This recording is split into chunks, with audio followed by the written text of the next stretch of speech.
World Trigger. I feel like they have like one of the coolest tournament arcs.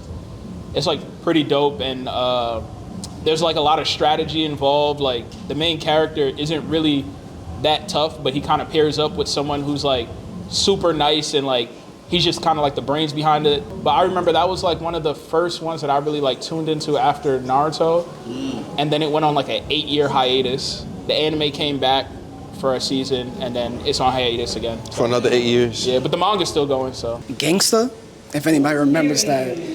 In this city, there's nothing but lawlessness. It's controlled by 4 major mafia families, and all the families, they have like hired handyman, straight killers. But it's got deeper levels because there's shit about the government, how they made genetically modified humans, and how unintentionally those same people, they had kids. Now the kids have the powers, and they have to wear dog tags. So they're called tags in the streets, basically. This is a way to tell who they are and to basically outright discriminate against them. Yona of the Dawn. Yes. Not only is the anime freaking fantastic, it's short-lived, but it's fantastic. The manga itself is very good. And the relationship between Yona and Hake, I don't even know what to say. And I love dragons. I don't want to tell too much of it, but it's a very great story. I urge you guys to definitely get in tune with it. But it's been on YouTube forever. It's called Monster. If you don't know about it, it's slow pace. It's like a perfect simmer. It's also with a doctor, a surgeon, living his best life. Then he runs into this little crazy little white boy. You know what I'm saying? We don't know he's a crazy little white boy yet. As the show unravels, you realize it's the most powerful little white boy you ever come across your whole life. Okay. When he see you, that's the last thing you see. I don't know if you saw Blood Diamond. And he was like, see me no more. Yeah. He was like, what you talking about? See me no more. Then, bow, shot him, killed him. That's the last thing you see. That's literally the same thing. He kills everybody. He's like a smooth criminal. He always gets away with everything he does. And are you okay? You're not gonna be okay. I'm gonna choose Tokyo Crazy Paradise. It's actually a manga. It wasn't made into an anime. It's written by Yoshiki Nakamura, who wrote Skip Beat. And I think she's really good at showing actions and expressions, even more so than most other mangakas.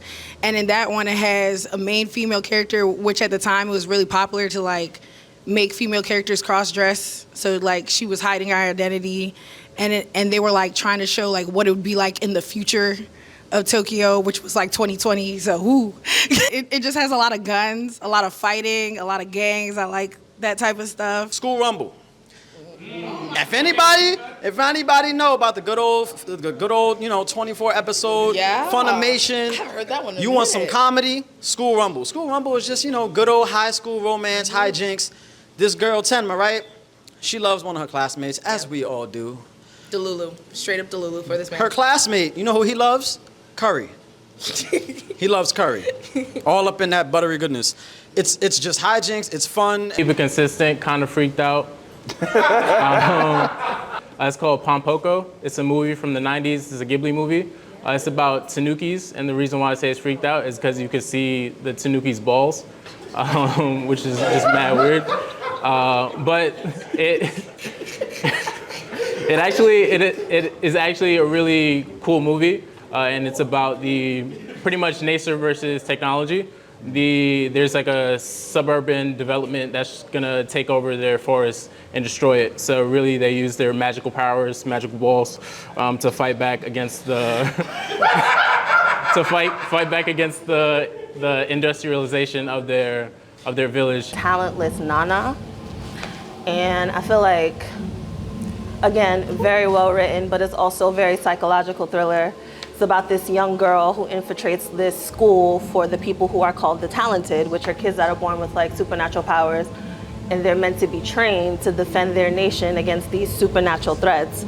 But she's sent in by a secret government agency, and she doesn't have any powers, but she gives off the illusion that she has powers by just using her cunning and attention to detail. And I feel like it's a good watch, and the way that she gets rid of every single talented in this building without actually having powers is an amazing story to watch. So I definitely recommend that.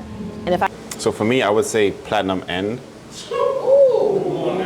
Platinum End, yeah. It's basically about like people who are like down bad in life and then not want to live anymore, and these angels come down to like fake save them so that they could become God, like actual God, like the one being. It's one of the best non-mainstream. I mean, it should have been mainstream, but because of Death Note, but the way the anime came out just wasn't good enough. But yeah, Platinum End was one of them ones. I'd highly recommend y'all read it instead of watching it. For me, it's got to be Project K, favorite anime of all time. Got the insignia tatted on my chest. Oh, I don't know if you can see it a little bit. It's a good little vibe. 2 seasons, great soundtrack, nice little plot line, very deep cut. Highly recommended.